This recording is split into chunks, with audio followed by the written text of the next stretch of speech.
शांति से संयम से क्यों टूट जाता है, धैर्य क्यों टूट जाता है आपका? और ये सबके बारे में सब पर कचरा फेंकेंगे। नहीं, हम आप तो भैया इटली वाले आके रह सकते हैं, यूपी वाले थोड़े रह सकते हैं। हाँ, आप कौन सी भाषा बोल रहे हैं? यूपी वाले आ नहीं सकते और इटली वाले आएंगे यहाँ? रोम पुत्रों के लिए जगह है, राम पुत्रों के लिए जगह नहीं है। गजब बातें करते भाई। लेकिन शिवसेना के तमाम लीडर्स ने यही कहा कि बीजेपी ने हमें धोखा दिया और धोखा किस रूप में दिया वो तमाम मीडिया चैनल्स ने दिखाया। आज मैं यहाँ पर वर्धा में हूँ। अंजना जी वर्धा की 4 सीटें महाविकास आघाड़ी जीतने जा रही है। यहाँ बंटवारा रोका गया था, एक हुए थे तो सेफ हुए थे। तब मराठों का जो साम्राज्य है अटक से लेकर कटक तक था और सिंधु में जाकर मराठों के घोड़ों ने पानी तब पिया जब सब एक होकर सेफ हो गए।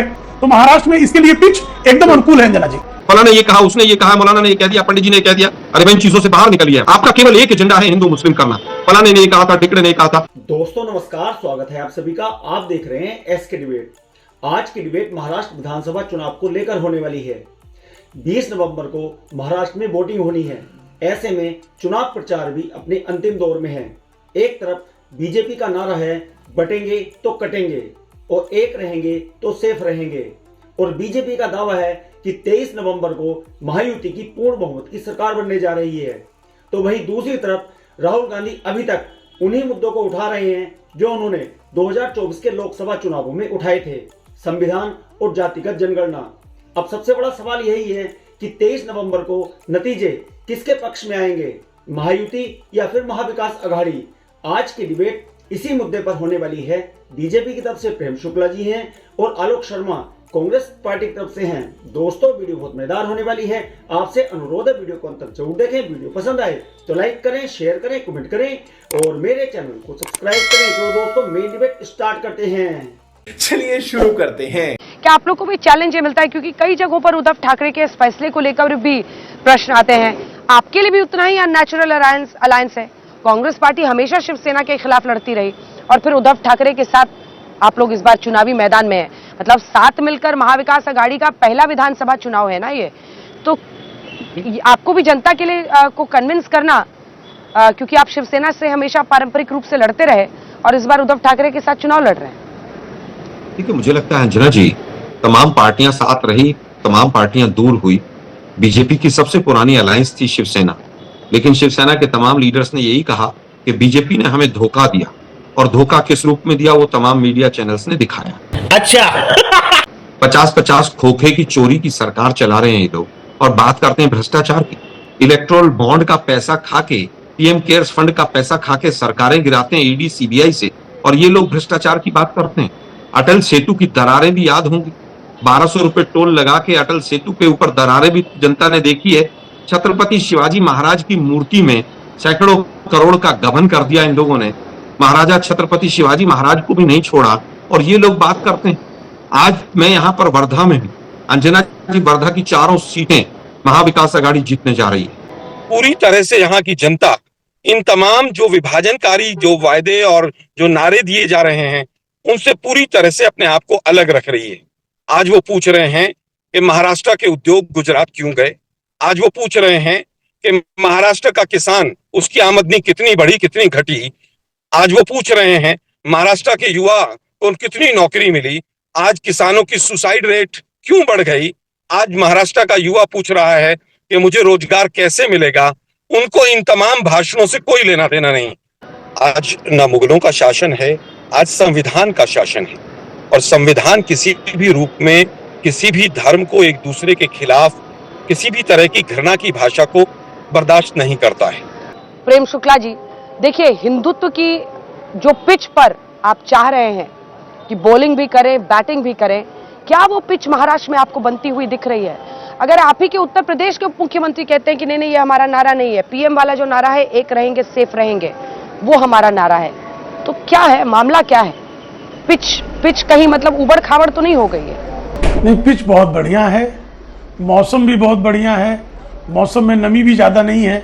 जितना मौसम चाहिए पिच पर अच्छी बल्लेबाजी करने के लिए उसके अनुकूल है। और आदरणीय देवेंद्र फडणवीस जी जो भारतीय जनता पार्टी के महाराष्ट्र के सबसे लोकप्रिय चेहरे हैं, वो स्वयं कह रहे हैं कि बंटेंगे कटेंगे का क्या अर्थ होता है। तो महाराष्ट्र में अगर ये नारा स्वीकार नहीं होता तो अभी तो आपने ही दिखाया कि देवेंद्र फडणवीस जी कि इसके बारे में क्या उनकी राय है। तो बहुत स्पष्टता से, और महाराष्ट्र ऐसा है आदरणीय अंजना जी कि महाराष्ट्र में 18 पगड़ जातियों को बांटकर कुतुबशाही, आदिलशाही और मुगलों ने राज किया था, उन 18 पगड़ जातियों को एकीकृत करके ही छत्रपति शिवाजी ने यहाँ मराठा साम्राज्य की संस्थापना की थी। यहाँ बंटवारा रोका गया था, एक हुए थे तो सेफ हुए थे। तब मराठों का जो साम्राज्य है अटक से लेकर कटक तक था, और सिंधु में जाकर मराठों के घोड़ों ने पानी तब पिया जब सब एक होकर सेफ हो गए।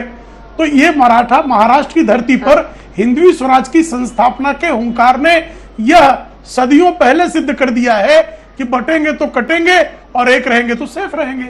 तो महाराष्ट्र में इसके लिए पिच एकदम अनुकूल है। अंजना जी, क्या बात है सर, क्या बात है सर, क्या बात, ये बात है। आलोक शर्मा जी को लगता होगा कि सज्जाद नोमानी की भाषा महाराष्ट्र स्वीकार करेगा। सज्जाद नोमानी कह रहे हैं कि जो भारतीय जनता पार्टी को वोट देगा उसका हुक्का पानी बंद कर दो, जो भारतीय जनता पार्टी को वोट देगा उसका सामाजिक बहिष्कार करो, 125 करोड़ रुपए वोट जिहाद के लिए लेकर आओ। अरे जब विकास की बात करनी है तो आलोक जी आइए विकास की बात करते हैं। भारतीय जनता पार्टी ने महाराष्ट्र में सिर्फ रेलवे पर 1,64,000 करोड़ रुपए का निवेश किया है। 6,000 किलोमीटर की रेलवे लाइनें बन रही हैं, 132 रेलवे स्टेशन बन रहे हैं, 351 किलोमीटर मेट्रो की लाइन बिछ गई और मेट्रो चल गई। सिर्फ 11 किलोमीटर की मेट्रो आपके जमाने में चली थी 11 वर्षों में। तो हम तो विकास की बातें करने के लिए तैयार हैं, लेकिन सज्जाद नोमानी को जो आप उकसाकर सामाजिक बहिष्कार, जो भाजपा को वोट दे उसका मुसलमान सामाजिक बहिष्कार करे, उसका हुक्का पानी बंद कर दे, ये नफरत है, ये बंटवारा है, ये घृणा है, ये बंद कीजिए। वोट जिहाद बंद जवाब दीजिए आलोक जी। फला ने ये कहा, उसने ये कहा, मौलाना ने ये कह दिया, पंडित जी ने ये कह दिया। अरे भाई इन चीजों से बाहर निकलिए। अरे भाई 11 साल हो गए आपकी सरकार को चलते हुए। अब आप बताइए ना कि आपने क्या किया महाराष्ट्र के लिए। आप बताइए देश के लिए क्या किया। आप घुसपैठियों की अभी हेगड़े साहब बात कर रहे थे, भाई घुसपैठियों को रोकने का काम तो केंद्र सरकार का है और केंद्र सरकार उसमें फेल रही है कि बॉर्डर सिक्योरिटी का काम राज्यों का तो नहीं है। उसके बाद भी आप लोग देश की जनता को गुमराह करते घूम रहे हैं। आप बताइए कितने बांग्लादेशी घुसपैठिए हमने वापस भेजे। मैं बताता हूं कि जब 2013-14 में हमारी सरकार थी तो 89,000 बांग्लादेशियों को वापस डिपोर्ट किया था। आप एक साल का व्हाइट पेपर ला कर रख दीजिए। आपका केवल एक एजेंडा है हिंदू मुस्लिम करना। फलाने ने कहा था, टिकड़े ने कहा था। अरे भाई आप बताइए ना, किसानों की आय डबल हो गई क्या महाराष्ट्र में? किसानों की सुसाइड रेट 47% क्यों बढ़ गई? जरा इसका उत्तर दीजिए ना। तो हमने ये सीखा है कि हमें अपने पॉजिटिव एजेंडे पर आगे चलना है। जो कमियां हरियाणा में हमारे अंदर रही होंगी उनको हमने काफी हद तक दुरुस्त किया है। आज तो ये लोग पूरी तरह से, जिस तरह से ऐसे लोग जिनके ऊपर आरोप लगाते थे भ्रष्टाचारी हैं ये, उनको साथ लेकर चल रहे हैं। जिनके ऊपर आरोप लगाते थे कि इनके लिंक जो है दाऊद से हैं, उनके साथ एनसीपी ने उनको टिकट देकर चुनाव में लड़ा रही है। उसके बावजूद ये गठबंधन नहीं तोड़ रहे हैं। हम अपने गठबंधन को मजबूत किए हुए हैं। हमारी एक भाषा है, इनके अंदर पूरी तरह से आपस में लड़ाई मची हुई है। और योगी आदित्यनाथ जी को तो मैं पुनः कहूंगा, एक मिनट भी महाराष्ट्र की भूमि में रहने का हक नहीं है। जाइए उत्तर प्रदेश की जनता से माफी मांगिए सबसे पहले। जवाब दीजिए इसका प्रेम शुक्ला जी। नहीं, हम आप तो भैया इटली वाले आके रह सकते हैं, यूपी वाले थोड़े रह सकते हैं। राहुल गांधी कहते हैं कि यूपी वाले मुंबई आके भीख मांगते हैं, और खुद कश्मीर में क्या यूपी में भीख मांगने आए थे उनके पुरखे? हाँ, आप कौन सी भाषा बोल रहे हैं? यूपी वाले यहाँ आ नहीं सकते और इटली वाले आएंगे यहाँ।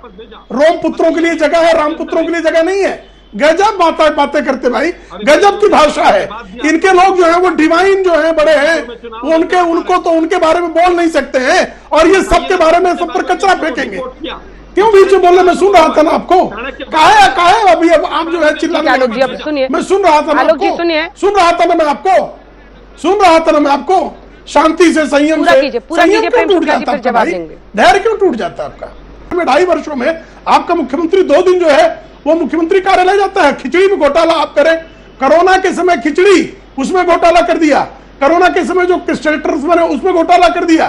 कोरोना के लिए जो है जो औषधियां बटी उसमें घोटाला कर दिया। यही नहीं, अभी और सुनिए। 1972 में जो है यहाँ पर इस कोस्टल रोड बनाने की योजना बनी थी। इंदिरा गांधी के कार्यकाल में इंदिरा गांधी चली गई, राजीव गांधी चले गए, सोनिया जी का कार्यकाल पूरा हो गया, राहुल गांधी की राजनीति का आधा जीवन समाप्त हो गया। कोस्टल रोड नहीं बना था, लेकिन ये आदरणीय देवेंद्र फडणवीस और एकनाथ शिंदे की सरकार है जिसने कोस्टल रोड साकार किया। अटल सेतु 1964 की परियोजना थी, जब नेहरू जी जो है इस देश के प्रधानमंत्री थे। उसके बाद इंदिरा जी बनी, उसके बाद राजीव जी बने, सोनिया जी, राहुल जी आ गए। आप नहीं बना पाए। हमने नावा सेवा ट्रांसलिंक बनाया, उसको अटल सेतु का नामकरण किया हमने। आपने 11 किलोमीटर मेट्रो बनाई थी, हमने 354 किलोमीटर जो है मेट्रो की लाइनें शुरू हो गई, सिर्फ एक लाइन चली थी। आपने क्या किया? मेट्रो का काम रोक दिया, अटल सेतु का काम रोक दिया, कोस्टल रोड का काम रोक दिया, समृद्धि महामार्ग का काम रोक दिया। सारे काम रोकने का आपके पास जो है वो आपके खाते में 2.5 वर्षों में। क्या बढ़िया था गुरु। मजा आया। देखा दोस्तों, आपने प्रेम शुक्ला और आलोक शर्मा दोनों को सुना। आप किसकी बात से सहमत हैं? दोस्तों, वीडियो को लास्ट तक देखने के लिए दिल से धन्यवाद। और वीडियो के बारे में आपकी क्या राय है कमेंट सेक्शन में कमेंट करके बताएं। और अगर वीडियो पसंद आई हो तो लाइक करें, शेयर करें, कमेंट करें और मेरे चैनल को सब्सक्राइब करें। तो दोस्तों, मिलते हैं अगली वीडियो में। जय हिंद, वंदे मातरम, जय श्री राम।